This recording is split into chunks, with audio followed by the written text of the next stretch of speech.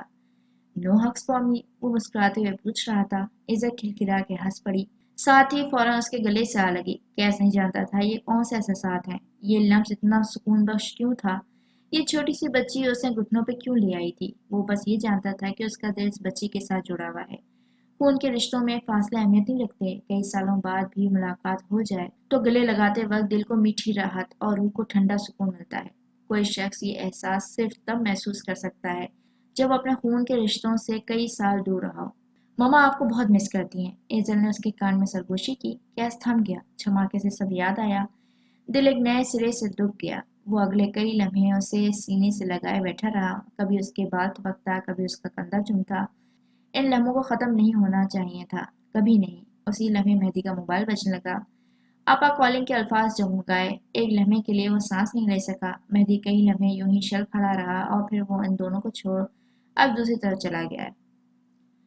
آپ کو پتا ہے میرے اسکول میں سب کو پتا ہے کہ میرے دو ماموں ہیں، دونوں ہینڈسم، اور پاکستان میں ہمارا ایک بڑا گھر ہے اور میرے دونوں ماموں حد سے زیادہ ہینڈسم ہیں۔ وہ مسلسل بولے جا رہی تھی۔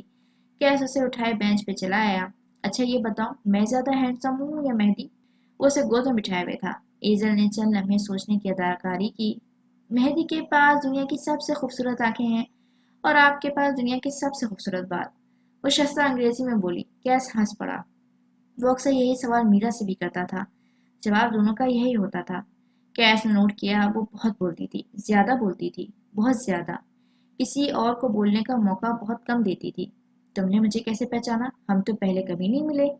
میں نے آپ کی تصویریں، انٹرویو، ویڈیو سب دیکھا ہے، آپ ہم سے ملنے کیوں نہیں آتے؟ تم نے کبھی بلایا ہی نہیں۔ کیس نے آہستگی سے اس کے بال سنوارے، آواز بے حد ہلکی تھی۔ میں نے تو آج بھی نہیں بلایا تھا، ماما کہتی ہیں آپ اپنی مرضی کرتے ہیں۔ اپنی ماما سے کہنا وہ نہیں کرتی کیا؟ نہ جانے کیوں وہ ایک بچی کے سامنے شپا کر بیٹھا۔ یہاں سے ذرا فاصلے پہ کھڑے مہدی نے موبائل کان سے لگا رکھا تھا، آنکھیں نیم مردہ تھیں، وہ اسے بلا رہی تھی۔ مہدی کو چاہیے تھا کہ جائے۔ میں جانتی ہوں تم ایزل سے ملے ہو، میں جانتی ہوں وہ اس وقت بھی تمہارے ساتھ ہے۔ وہ آنسوں کے درمیان بامشکل بول رہی تھی۔ بس ایک بار مہدی، بس ایک بار پہل کرو، پھر دنیا کی کوئی طاقت ہمیں جدا نہیں کر سکتی، صرف ایک بار مہدی۔ تمہیں مجھ سے ضد ہے تو مجھے تم سے زیادہ ہے۔ مہدی نے دھیرے سے سرگوشی کی۔ ہم ملیں گے یا تو اسلام آباد میں یا پھر عالم اربا میں، پہل تم نہیں کرو گی تو میں بھی نہیں کروں گا۔ دوسری جانب موجود اورنج کی ہچکیاں بلند ہونے لگیں۔ مہدی فون کان سے اتار چکا تھا، کال ختم کر کے اب وہ تیز تیز قدموں سے ایزل اور کیس کے جانب بڑھ رہا تھا۔ بینچ کے قریب پہنچ کر اس نے ایزل کو کیس کی گود سے اٹھا لیا۔ یہ کیا بدتمیزی ہے، اسے واپس بٹھاؤ، کیس نے ناگواری سے ٹوکا۔ مہدی نے غور نہیں کیا، بس ایک بار سکون سے اسے گلے لگایا اور پھر نیچے اتار دیا۔ ہماری بات چل رہی تھی مہدی، بدتمیزی کی انتہا ہو گئی ہے، اسے واپس بٹھاؤ یہاں۔ مہدی نے انسنی کرتے ہوئے ایزل کو نیچے اتارا، جھک کر اس کے دونوں گال چومے۔ ہم دوبارہ ملیں گے، ابھی تم اپنی ماما کے پاس جا رہی ہو، اوکے؟ ایزل نے برا سا منہ بنا لیا تھا، البتہ بولی کچھ نہیں۔ مہدی پہ ایک خفا خفا سی نظر ڈال کر وہ کیس کی جانب بڑھی، پھر انگلی کے اشارے سے اسے نیچے جھکنے کو کہا۔ وہ جو تنے ہوئے تاثرات لیے مہدی کو دیکھ رہا تھا، نہ چاہتے ہوئے بھی چہرہ اس کی جانب جھکا دیا۔ ایزل نے باری باری اس کے دونوں گال چومے۔ کیس بے اختیار زور سے ہنسا تھا۔ اس نے یہ نہیں سوچا تھا کہ ہاتھ بڑھا کر کیس کے بالوں کو ہلکے سے بگاڑتے ہوئے وہ آگے بڑھ گئی۔ جاتے جاتے ایک خفا نظر مہدی پہ ضرور ڈال دی تھی، ساتھ بے آواز بڑبڑائی تھی، "We are not done yet." مہدی تھکان زدہ سے مسکرایا۔ وہ چلی گئی تو کیس نے اسے دیکھا، سخت جتاتی نظریں۔ ہم بات کر رہے تھے، تم نے دیکھا نہیں؟ مہدی بینچ پہ اس کے ساتھ آ کر بیٹھا۔ کیا ضرورت تھی بات کرنے کی جب تمہیں اس سے کوئی مطلب ہی نہیں تھا؟ وہ تمہیں اتنا اٹریکٹ کیوں کر رہی تھی؟ اس نے تھکن سے گردن پیچھے پھینک دی۔ کیس لاجواب سا ہوا۔ اس کی آنکھیں مجھ سے ملتی تھیں، بس اسی لیے۔ اس کی آنکھیں سبز ہیں نائٹ میئر، میری جیسی، سیم سیم، بتایا گیا۔ اس کے بال میرے جیسے تھے، ناک بھی اور ہاتھ بھی۔ کیس نے ایک اور تعویل پیش کی۔ مہدی دھیرے سے ہنس دیا۔ وہ ساری کی ساری اپنے باپ کی جیسی ہے نائٹ میئر، یعنی اس کے پاس کچھ بھی میرے جیسا نہیں ہے؟ وہ خفا ہوا تھا۔ مہدی ایک بار پھر مسکرایا۔ کیس جن کو چاہتا تھا ان کے اندر مماثلت ڈھونڈا کرتا تھا، اب جب تک نہیں ملتی اسے سکون کہاں آنا تھا۔ اس نے اگر تم سے کچھ لیا ہے تو وہ ہے لمبی زبان اور اپنی باتیں منوانا، اور شاید ذہانت بھی۔ اور اس نے ایک ایک کر کے گنوایا۔ اب کہ کیس کھل کر مسکرایا تھا۔ اسی لمحے اس کا موبائل تھرتھرایا۔ کیس نے مسکراتے ہوئے ایک اچٹتی سی نگاہ کالر آئی ڈی پہ ڈالی۔ یہ اس کا دوسرا موبائل تھا اور اگلے کئی لمحے وہ سانس نہیں لے سکا۔ یہ وہی نمبر تھا۔ وہ اسے کال کر رہی تھی، وہ جس کے لیے کیس میلوں کا سفر کر کے یہاں آیا تھا۔ یہاں سے چلو نائٹ میئر، پلیز یہاں سے چلو۔ یہ شہر میرا دم گھوٹ رہا ہے۔ کچھ دیر مزید یہاں رہا تو مجھے نہیں پتا میں کیا کر گزروں گا۔ پلیز یہاں سے چلو۔ مہدی سر ہاتھوں میں دیے تکلیف سے بڑبڑا رہا تھا۔ کیسے موبائل سے نگاہیں نہ اٹھائیں۔ وہ مثبت جواب دینا چاہتا تھا۔ وہ کم از کم اسے تسلی دے آنا چاہتا تھا، لیکن شاید دیر ہو چکی تھی۔ کیا ہم تھوڑی دیر رک نہیں سکتے؟ اپنے خاندان کی فکر میں میرا ایک اہم کام رک گیا ہے، وہ دھیمی آواز میں پوچھ رہا تھا۔ یہاں گزرا ہر لمحہ محب کی موت اور میری پھانسی کے قریب آتا جائے گا، باقی جیسا تم کہو۔ اور جو مہدی جتنا شفاق تھا شاید ہی کبھی ہوا ہو۔ کیس نے اپنے خاندان کے ایک مرد کو ایک عورت پہ ترجیح دی۔ وہ اپنی زندگی کی سب سے بڑی غلطی کر چکا تھا اور غلطیوں کے انجام بھگتنے پڑتے ہیں۔ افروزہ بیگم کے بنگلے میں واپس آؤ تو دو لڑکیاں ساتھ ساتھ چلتی نظر آئیں گی۔ لان سے نکل کر ایک بڑا سا ہال آتا تھا جہاں اس وقت سینئر حاکم تھی۔ شہزاد سیمسن اس کے آگے آگے چل رہی تھی۔ آنٹی نے اسے ذمہ داری دی تھی اور ذمہ داریاں نبھانا تو اس کے لیے کبھی مشکل نہیں رہا تھا۔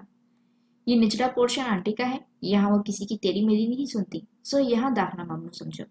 وہ سمجھاتے ہوئے اب اندرونی زینوں کی طرف بڑھ رہی تھی۔ زینوں کے ساتھ والی دیوار پہ مختلف پینٹنگز ٹنگی تھیں۔ تم یہاں آنٹی کے ساتھ رہتی ہو؟ سینئر حاکم کا پہلا سوال۔ نہیں جی، میں تو باہر سڑک پہ جھکی لگا کر رہتی ہوں۔ اس کی خوبیوں میں ایک اور خوبی، وہ سیدھی بات کا سیدھا جواب نہیں دیتی۔ میں یہاں 4 سال سے رہ رہی ہوں۔ شہزاد یہاں سب کو جانتی ہے، یہاں کے سارے لوگ میرے لیے آئینہ ہیں۔ تمہیں یہاں کچھ بھی چاہیے ہو تم مجھ سے مدد مانگ سکتی ہو۔ وہ اب بھی لکڑی کے نہ ختم ہونے والے زینوں پہ تھی۔ کیوں؟ کیا تم نے یہاں سب کی مسیحا بننے کی ٹھان رکھی ہے؟ اوپری منزل کے فرش کو چھوتی آخری سیڑھی پہ شہزاد رک گئی، گھوم کر اس کو دیکھا۔ یہ مسیحا بننے کی لگن نہیں ہے، یہ خود شناسی ہے۔ مجھ سے بہتر تمہاری مدد کوئی نہیں کر سکتا۔ گھوم پھر کر تمہیں میرے پاس ہی آنا ہے، تو اس لیے مس زینب، وہ نام لے کر جتا رہی تھی کہ کرنی اس نے اپنی ہی ہے۔ اگر کبھی تمہیں کوئی مدد چاہیے ہو تو تم مجھ سے رابطہ کر سکتی ہو۔ شان بے نیازی سے آفر دی گئی۔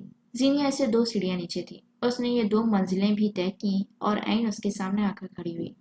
2 دراز قد لڑکیاں ایک دوسرے کے آمنے سامنے تھیں۔ میرا سوال اب بھی وہی ہے، کیا تم نے سب کی مسیحا بننے کی ٹھان رکھی ہے؟ شہزاد نے آنکھیں پٹپٹائیں۔ میں وائبس پہ یقین رکھتی ہوں اور تمہاری وائبس کہتی ہیں تمہیں شہزاد کی ضرورت ہے، مفت میں مدد نہیں کرتی میں ویسے۔ وہ ایک بار پھر گھوم کر آگے بڑھ گئی۔ میں 2 صورتوں میں مدد کرتی ہوں، پہلی کسی کو واقعی مدد کی ضرورت ہو، دوسری میرے بغیر زیور والی ناک اونچی رہے۔ خیر یہ رہا تمہارا کمرہ۔ اس نے ایک کمرے کی طرف اشارہ کیا۔ اوپری منزل پہ قطار میں کئی کمرے بنے تھے، بھوری لکڑی کے دروازے بند تھے۔ کیا تم میری روم میٹ ہو؟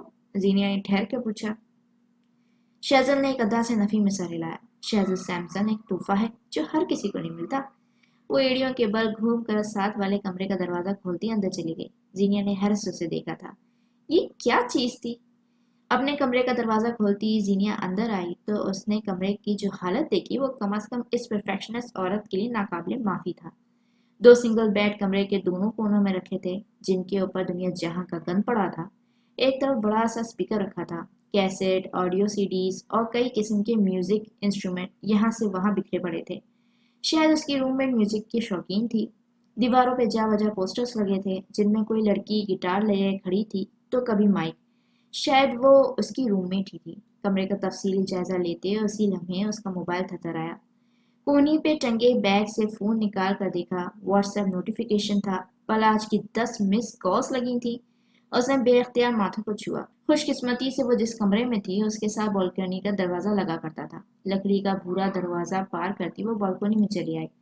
رات اتر آئی تھی۔ ہمسائے گھر کے منظر پہ لگی بتیاں اس وقت زینیا کے چہرے پہ پڑ رہی تھیں۔ زینیا نے فوراً واٹس ایپ پہ بلاج کی چیٹ کھولی، اس کو کال ملانے لگی۔ یہاں بیل رد کر دی گئی، دوسری بیل بج بج کے تھک گئی، تیسری بیل پہ فون اٹھا لیا گیا۔ ایک ہفتے کی دلہن کو جن الفاظ کی توقع تھی اس کے شوہر کے الفاظ اس کے بالکل برعکس تھے۔ فائنلی تمہیں یاد آ گیا کہ تمہارا ایک آدھا شوہر بھی ہے؟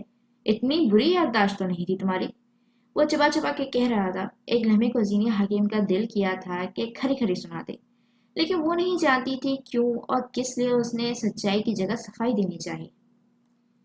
ایسی کوئی بات نہیں ہے بلاج، میں ذرا مصروف تھی۔ وہ ایک پل کو رکی، الفاظ مجتمع کیے۔ راستے پہ شاید سگنلز بھی نہیں تھے۔ اس نے اضافہ کیا، کون سا راستہ؟ بلاج فوراً الرٹ ہوا۔ اسلام آباد کا راستہ، اور کون سا؟ خیر آپ یہ بتائیں، آپ ٹھیک ہیں؟ اس نے گردن پیچھے کرتے ہوئے آنکھیں بند کر لیں۔ وہ تھک چکی تھی۔ بلاج کئی لمحے خاموش رہا، یوں جیسے اس کے الفاظ پروسیس نہ کر پایا ہو۔ تم میری اجازت کے بغیر اسلام آباد گئی کیسے؟ جرت کیسے ہوئی تمہاری؟ ایک ایک لفظ پہ زور دیا گیا۔ آپ مجھ سے مشورہ کیے بغیر سعودی عرب کیسے چلے گئے؟ وہ کہنا یہی چاہتی تھی، لیکن عورت چاہے امیر ہو چاہے غریب، چاہے کیریئر وومن ہو چاہے ہاؤس وائف، شادی کے شروعاتی دنوں میں وہ باؤنڈریز نہیں بنیادیں بناتی ہے۔ اور بنیادیں کیسے بنتی ہیں؟ محنت سے، لگن سے، جل کر، سہ کر۔ مجھے پوچھنا چاہیے تھا، میں بھول گئی۔ اس نے ماتھے کو چھوا، لہجے کو بہت کوشش سے نارمل رکھا۔ اماں نے کہا تو عورت صبر کرتی ہے، اسے صبر کرنا تھا۔ بلاج مزید چند منٹ اس ہفتے میں زینیا کی تمام کوتاہیاں اسے یاد دلاتا رہا۔ چند میں اس کا شکوہ یہ تھا کہ زینیا اپنی ساس کے ساتھ زیادہ بولی کیوں نہیں؟ وہ شروع سے نہیں بولتی تھی؟ کیا شادی کے بعد اس کے اندر نئے سیر ڈلے ہیں؟ جب بلاج کی بہن نے زینیا کی جوتوں کی تعریف کی تو زینیا نے وہ جوتے اسے کیوں نہیں دے دیے؟ بلاج کی بہن نے دن میں اس کی 10 چیزوں کی تعریف کی تھی، کیا سب کچھ اتار کے دے دے؟ وہ مزید بولتا اور اس کی غلطیاں گنواتا رہتا اگر زینیا اسے ٹوکتی نہیں۔ بالاج، میں تھکی ہوئی ہوں، آپ مجھے مزید تھکا رہے ہیں۔ کیا آپ کی بیوی ایسا لہجہ ڈیزرو کرتی ہے؟ وہ زینیا حاکم تھی، اس کا لہجہ، اس کا اعتماد، وہ کسی بھی مرد کو اپنا بسم کر سکتی تھی۔ بالاج بھی تھم گیا۔ چند پل زینیا اسے سفر کا احوال سناتی رہی، وہ خاموشی سے سنتا رہا۔ مجھے اپنی پکچرز بھیجو، تمہیں دیکھنا چاہتا ہوں۔ وہ کافی دیر بعد بولا تو لہجہ دھیما اور خوبصورت تھا۔ زینیا نے گہری سانس لی اور کال کے دوران ہی چند تصاویریں اسے بھیج دیں۔ موبائل اسپیکر پہ ڈال دیا۔ بھیجی گئی تصاویروں پہ نیلا ٹک لگا تھا، ساتھ ڈھیر سارے توصیفی کلمات۔ وہ مسکرائی تھی، دھیرے سے، نرمی سے۔ ساری تھکن اترنے لگی۔ شوہر کے کہے گئے چند توصیفی کلمات عورت کا موڈ اور زندگی دونوں بدل سکتے ہیں۔ چند مزید باتوں کے بعد اس نے کال کاٹ دی تھی۔ اسی لمحے زینیا نے مڑ کر دیکھا، دروازے کی چوکھٹ پہ وہ کھڑی تھی، بازو سینے پہ باندھے، تیز نظروں سے زینیا کو دیکھا۔ اگر بوائے فرینڈ ہے تو اوقات میں رکھو، اور اگر شوہر ہے تو باؤنڈریز بناؤ۔ زینیا نے سنجیدگی سے اسے دیکھا۔ اور بنیادوں کا کیا؟ صد شکر کہ اس نے برا نہیں مانا۔ بنیادیں بھی وہیں بنتی ہیں جہاں باؤنڈریز ہوں۔ ایکسپلینیشن؟ سینے پہ بازو باندھے ایک لفظ بول کر زینیا نے اسے بولنے پہ اکسایا۔ وہ تیار تھی، ہاتھ اٹھا اٹھا کر بولتی وہ آگے آئی۔ دیکھو ہم نے ایک پلاٹ خریدا ہے، وہ کیا ہوئی ہماری باؤنڈریز۔ اب ہم گھر کی بنیادیں بھی اسی باؤنڈریز میں ڈالیں گے، یا پھر پاس والے کسی پلاٹ پہ قبضہ کر لیں گے۔ اسی لیے بنیادیں وہیں بنتی ہیں جہاں باؤنڈریز ہو۔ وہ بڑی بڑی باتیں نہیں کہتی تھی، لیکن اس کے الفاظ کے پیچھے ایک لمبا پیغام ضرور ہوتا تھا۔ ویسے میں نے اس سے زیادہ چیپ وضاحت کبھی نہیں سنی۔ زینیا نے نزاکت سے کندھے اچکائے۔ کسی کی برتری قبول کرنا اس نے سیکھا ہی نہیں تھا۔ ایک انٹیریئر ڈیزائنر اپنی بات اس سے بہتر نہیں سمجھا سکتا۔ اس نے بھی کندھوں سے بوجھ جھاڑا۔ میں نے تم سے مشورہ نہیں مانگا تھا ویسے، الماری کی طرف بڑھتی زینیا نے لاپرواہی سے کہا۔ شہزاد سانس لیتی ہے تو آئیڈیا چھڑک کر گرتے ہیں، لے لو یا چھوڑ دو۔ اسے گویا فرق ہی نہ پڑا۔ اور ہاں نیچے آ جاؤ، کھانا لگ گیا ہے، وہ کہہ کر جانے لگی جب الماری کے پٹ وا کیے کھڑی زینیا نے اسے پکارا۔ گلے میں گلٹی سی ابھر کر معدوم ہوئی، تاثرات عجیب ہونے لگے۔ اور اگر باؤنڈریز کام نہ کریں اور اگر سب بیکار چلا جائے تو؟ شہزاد تھم گئی۔ دروازے کے ہینڈل پہ اس کا ہاتھ کی روئی سست ہو گئی۔ اگر باؤنڈریز کام نہ کریں، اگر تعلق اس کے بعد بھی گرو نہ کرے، تب بھی باؤنڈریز تمہیں پچھتاوے سے بچا لیں گی۔ تب صرف تعلق ٹوٹنے کا غم رہے گا۔ کاش اس وقت ہم یہ کر لیتے، کاش یہاں یہ بولا ہوتا۔ یہ غم آپ کے ساتھ نہیں رہتا۔ تعلق میں کوشش اہمیت رکھتی ہے، نتائج نہیں۔ وہ مڑے بغیر چلی گئی تھی اور زینیا حاکم کے پاس تمام سوالوں کے جواب آ چکے تھے، لیکن پہلی ملاقات میں اتنی زیادہ بات؟ زینیا کے اندر کے گمنام عورت نے سختی سے اسے ڈپٹا تھا۔ اب یہ سامنے آئی تو بات نہیں کرنی، ہاں یہی ٹھیک ہے۔ اگلی صبح آسمان پہ سرمئی بادلوں کی ٹولیاں تھیں۔ اسلام آباد میں اکتوبر داخل ہو چکا تھا۔ نم حفظدہ ہواؤں کو الوداع اور جسم کو بھاتی پرسکون ٹھنڈی فضا کو خوش آمدید۔ زینیا اپنے کمرے میں آئینے کے سامنے کھڑی تیار ہو رہی تھی۔ اس کے عقب میں 2 سنگل پلنگ تھے، گہری جامنی رنگ کا سادہ اور کم کام والا لگا پہنے بالوں کی چٹیاں بنا لی۔ فیروزے کی لونگ کی جگہ آج کسی اور زیور نے لے لی تھی۔ صبح صادق سے اس وقت صبح کے 9 بجے تک وہ اپنے تمام کام کر چکی تھی۔ ناشتہ، اپنی الماری سیٹ، قریب ہی موجود تمام امارات کا جائزہ، اور سب سے اہم اس گھر کے جائے فرار کوئی نہ کوئی چور راستہ جو کہ اسے کچن میں ملا تھا۔ یہ کوئی پراپر کچن نہیں تھا، بنگلے کی اب کی لمبی سی گیلری میں نفاست اور کم جگہ میں سیٹ کی گئی ایک جگہ تھی جہاں زیادہ سامان، لوگ اور کھانا جمع ہو سکتا تھا، اور خوش قسمتی سے شیف ایک مرد تھا جس کے آنے جانے کے لیے گھر کے اب کی حصے میں ایک دروازہ تھا، ایک چور دروازہ۔ اس کی روم میٹ اس وقت خواب خرگوش کے مزے لے رہی تھی۔ عجیب لڑکی تھی، بس سونے کے لیے واپس آئی تھی۔ زینیا نے شائستگی کا مظاہرہ کرتے ہوئے بغیر لائٹ جلائے موبائل کی روشنی میں ہی سارا کام کیے تھے۔ سیڑھیوں سے اتر کر وہ نیچے آئی تو آنٹی اسے کہیں نظر نہ آئی۔ لون سے باتوں کی آوازیں آ رہی تھیں۔ زینیا بھی اسی طرف چلی آئی اور یہاں سے اسے دیکھنے کو ملا تھا وہ منظر جس کی اسے توقع نہیں تھی۔ مہدی گمبھیر لانچ کے صوفے پہ بیٹھا تھا، ہاتھ میں چائے کا کپ تھا اور وہ بڑی ہی سنجیدگی سے آنٹی کی باتیں سن رہا تھا۔ سبز رنگ کی ٹی شرٹ کے ساتھ سفید رنگ کا سلیکس پہنے ہوئے اس کی گردن میں ایک چین لٹک رہی تھی، بازو میں پلستر چڑھا تھا۔ وہ کافی کمزور لگتا تھا۔ جس دوسری چیز نے زینیا کی توجہ گھیری تھی وہ پھول تھے، سرخ رنگ کے پھولوں کا بکے جو آنٹی کے سامنے رکھا تھا، اور ایک کیکٹس کا گملہ جو مہدی نے اپنے ساتھ والی چھوٹی سی میز پر رکھا ہوا تھا۔ زینیا چند لمحے یوں ہی چوکھٹ میں کھڑی رہی، یہاں تک کہ مہدی کی نظریں اس پہ پڑیں۔ وہ مسکرایا، سادہ پرخلوص مسکراہٹ، البتہ آنٹی کی موجودگی میں اسے مخاطب نہیں کیا، ہاں بس اسے دیکھ کر اچھا لگا تھا۔ ہیلو زینیا حکیم، وہ اس کی جانب دیکھتے ہوئے بے آواز پر پڑا۔ ہیلو ویرڈو، اس کے لب بھی بے آواز تھے۔ لمحوں کا کھیل تھا اور بس، پھر وہ آنٹی کی طرف مڑی۔ آنٹی مجھے اکیڈمی جانا تھا، آپ مجھے راستہ بتا سکتی ہیں؟ مہدی وہیں جا رہا ہے، جاؤ تمہیں چھوڑ دے گا۔ اور ایک بات، تمہاری کلاسیں شام میں ہوں گی، 5 سے 8۔ اس وقت تم بس ماحول اور جگہ دیکھو۔ انہوں نے تفصیلی جواب دیا۔ زینیا ابھی کہتی کہ میں مینج کر لوں گی، مہدی اٹھ کھڑا ہوا۔ آؤ زینیا، میں چھوڑ دیتا ہوں۔ آنٹی کو کوئی کال آ گئی تھی، وہ مہدی کو اپنائیت والی مسکراہٹ سے دیکھتی باہر نکل گئی تھی۔ چاروں ناچار زینیا حکیم کو مہدی کے ساتھ جانا پڑا، گملہ بھی ان کا ہمسفر رہا۔ گھر سے سڑک تک آتے ہوئے ان دونوں نے خاموشی اختیار کی رکھی۔ اپنی گاڑی کے قریب جاتے مہدی نے رک کر گملہ اس کی جانب بڑھایا۔ تم جیسے کانٹے کے لیے ایک کانٹا، ویلکم ٹو اسلام آباد۔ گیلی سڑک، اطراف کے گھروں سے جھانکتے درختوں کے سامنے مہدی نے اسے ایک گفٹ دینا چاہا۔ کاش آپ کا تعقب کار آپ کو مار دیتا اور میری جان چھوٹ جاتی، وہ کوف سے بڑبڑائی۔ میں یوں کسی سے گفٹ نہیں لیتی، اور گفٹ میں کانٹے تو ہرگز نہیں۔ اس نے گویا جھرجھری لی۔ پھول لاتا تو تم کہتی آپ کب بڑے ہوں گے مسٹر گمبھیر؟ میں زینیا حکیم ہوں، مجھے تو کانٹے پسند ہیں۔ وہ ہو اس کے انداز میں بولا تو زینیا کا دل کیا اسے مارگلا کے پہاڑ سے نیچے پھینک دے۔ وہ ضبط کیے کشادہ سڑک پہ چلتی رہی۔ کاش وہ آپ کو واقعی مار دیتا، اور اس نے گویا یہی جواب رٹ رکھا تھا۔ مہدی مسکراتے ہوئے اپنی گاڑی کی طرف آیا۔ آؤ میں تمہیں تمہاری منزل پہ چھوڑاؤں۔ وہ گاڑی کا دروازہ کھولے کھڑا تھا، گملہ اب کے گاڑی کے اوپر رکھ دیا تھا۔ بیچارے کے پاس کام کرنے کو اب ایک ہی ہاتھ جو تھا۔ میں زینیا حکیم ہوں، چلتے پھرتے کسی کی گاڑی میں نہیں بیٹھ جاتی۔ مہدی نے گہری سانس بھر کر گاڑی کا دروازہ بند کیا، اپنا پودا واپس اٹھا لیا۔ تم گاڑی میں نہیں بیٹھ سکتی، لیکن میں تمہارے ساتھ پیدل چل سکتا ہوں۔ آؤ، ویسے بھی اکیڈمی دور نہیں ہے۔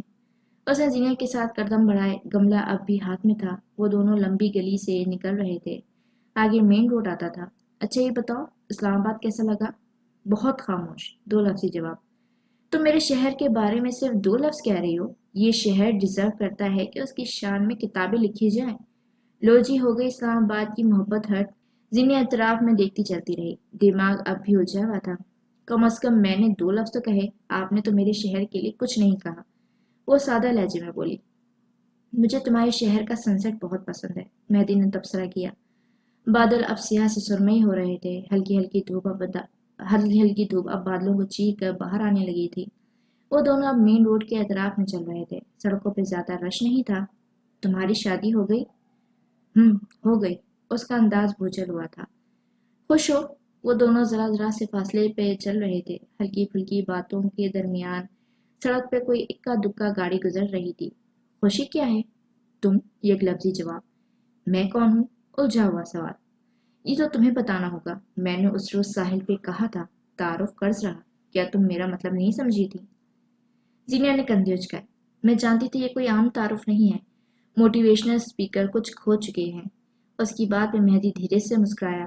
تو پھر کیا شروع کریں؟ وہ چمکتی آنکھوں سے بولا۔ میں نے آپ سے کہا تھا آپ کے ساتھ کوئی پرابلم ہے، مجھے سمجھنے دیں۔ پھر کیا خیال ہے شروع کریں؟ اب کہ مہدی زور سے ہنسا تھا۔ زینیا بھی سر جھکا کر مسکرائی۔ ظاہر ہے راز دو گے تو راز دیے جائیں گے۔ 5 منٹ میں ہی وہ دونوں اکیڈمی آ گئے تھے۔ مہدی نے گملہ ایک بار پھر اس کی جانب بڑھایا۔ ایک کانٹے کے لیے دوسرا کانٹا قبول کریں میڈم۔ زینیا نے اس کے ہاتھ سے گملہ لے لیا۔ میں تحفے نہیں لیتی مسٹر کمبی، یہ صرف اس لیے رکھ رہی ہوں کیونکہ یہ تمہارا ہمشکل ہے۔ مہدی نے غیر سنجیدگی سے جملہ مکمل کیا۔ زینیا البتہ سنجیدہ رہی۔ کیونکہ آپ کا بازو زخمی ہے، اگلی بار آئیں گے تو واپس کر دوں گی۔ اس نے جملہ مکمل کیا۔ مہدی سر کو ہلکی سی جنبش دیتا اس کے ساتھ آگے بڑھنے لگا۔ جب زینیا کی آواز پہ رک کیا۔ آپ میرے ساتھ اندر نہیں جائیں گے۔ میں پہلے ہی دن خود کو موضوع گفتگو نہیں بنانا چاہتی۔ آئندہ بھی آپ میرے ساتھ یا میرے آس پاس نہیں رہیں گے، اوکے؟ وہ سنجیدہ تھی، حد سے زیادہ سنجیدہ۔ غیر شہر کا پانی بھی غیر تھا، یہ تو پھر ایک مرد تھا۔ مہدی بغیر برا مانے الٹے قدم پیچھے ہٹ گیا۔ کم از کم وہ نا کو انا نہیں سمجھتا تھا۔ وہ بس اسے نئی نئی نظروں سے دیکھتا رہا۔ سیاہ بڑے سے گیٹ کو پار کرتے ہوئے زینیا اندر گئی، پھر رکی۔ آئندہ آنٹی کے گھر بھی بہت کم چکر لگائیے گا۔ آج وہ اتفاق سمجھ رہی ہیں، کل وہ مجھے مشکوک سمجھیں گی، اور میں اپنی شادی شدہ زندگی میں یہ افورڈ نہیں کر سکتی۔ بے فکر رہو زینیا حاکم، میں اگر تمہارے ساتھ پیدل چل سکتا ہوں تو تمہاری خاطر کہیں سے بھی اپنے قدم روک سکتا ہوں۔ اس شہر میں اپنے قیام کے دوران یہ بات یاد رکھنا کہ مہدی کمبیر کی وجہ سے کبھی کوئی تم پہ بات نہیں کرے گا۔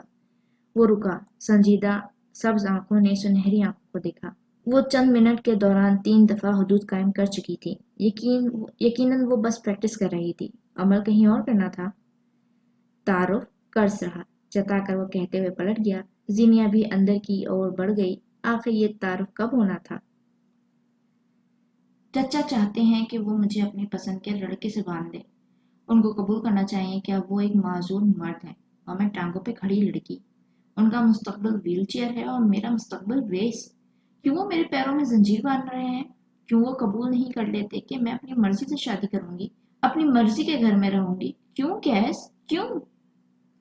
مقصود کمبیر لون کی گھاس پہ سجی کرسیوں پہ بیٹھے تھے۔ ان کے سامنے سیاہ کرتا شلوار میں ملبوس انیسا بیٹھی تھی، ان کی آنکھوں میں دیکھنے سے کتراتی ہوئی، بار بار انگلیوں کو موڑتی ہوئی۔ مقصود غور سے اسے دیکھ رہے تھے، یک ٹک خاموش۔ کافی دیر کے بعد انہوں نے بولنا شروع کیا۔ سنا ہے تم نے مہدی کے لیے انکار کر دیا ہے؟ انیسا نے ڈھیر سارا تھوک نکلا۔ تصدیق کریں چچا، میں نے نہیں، اس نے میرے لیے انکار کیا ہے، میری بےعزتی کی ہے۔ آنکھوں میں آئے نادیدہ آنسو پوچھے گئے۔ یعنی اپنی اسٹڈی میں بلوا کر اس کے گلڈز، ماضی اور اس کے باپ کی غلطیوں کے ہر جانے کے طور پر اس سے انکار کروانا واقعی انکار ہوا؟ انیسا نے چونک کر انہیں دیکھا۔ یعنی وہ اتنے بے خبر نہیں تھے۔ کئی لمحے وہ کچھ نہیں کہہ سکی۔ میں نہیں جانتی آپ کو کس نے کیا کہا ہے، لیکن وہ شخص مجھ سے شادی کرنے سے انکار کر چکا ہے۔ اب اگر اس کا انکار اقرار میں بدلا تب بھی میں اس سے شادی نہیں کروں گی، وہ حتمی لہجے میں بولی۔ مقصود اب تک سرد نگاہوں سے اسے دیکھ رہے تھے۔ اس نے انکار کیا ہے، اب وہی اقرار بھی کرے گا۔ اور تم کیا چاہتی ہو؟ اس کی اس گھر میں کسی ایک کو بھی پرواہ نہیں ہے۔ شادی تمہاری وہیں ہوگی جہاں میں چاہوں گا۔ انیسا نے بھری بھری آنکھوں سے انہیں دیکھا اور کرسی سے اٹھ کھڑی ہوئی۔ آپ میرے باپ نہیں ہیں چچا، میرے لیے فیصلے لینے والا زندہ ہے۔ اس کا فیصلہ سناؤ، پھر تمہیں میرا فیصلہ ہی مناسب لگے گا۔ سازش کی بو ہر طرف پھیل رہی تھی۔ انیسا کو اپنا دم گھٹتا محسوس ہوا۔ اگلے چند پلوں میں وہ راہداریوں میں بھاگتی ہوئی اپنے باپ کے کمرے کی طرف جا رہی تھی۔ چہرہ آنسوؤں سے تر تھا، دل کو کوئی زور سے جکڑ رہا تھا۔ بختیار کے کمرے کا دروازہ کھولتے ہوئے اس کے ہاتھ ذرا سے کانپ گئے، بس کوئی سازش نہ ہو۔ وہ اپنے بیڈ پہ نیم دراز آنکھوں پہ نظر کا تشمہ لگائے ہوئے تھے، ہاتھ میں کوئی کتاب تھی۔ انیسا کو دیکھ کر کتاب سینے پہ رکھ دی، وہ چھوٹے چھوٹے قدم لیتی ان کے قریب چلی آئی، بیڈ کی پالٹی پہ بیٹھ کر اپنے باپ کا ہاتھ تھام لیا۔ ابا، پیٹر کل آنا چاہتا ہے، اس نے اسلام قبول کر لینے کی حامی میں بھری ہے۔ وہ رکی، سنجیدہ نظروں سے اپنی طرف دیکھتے مقصود کو دیکھا۔ وہ بہت اچھا ہے ابا، بہت زیادہ، مہدی اس کے مقابلے میں کچھ بھی نہیں ہے۔ اور کیس؟ 2 لفظی استفسار پہ انیسا کو اپنی دنیا برف ہوتی محسوس ہوئی۔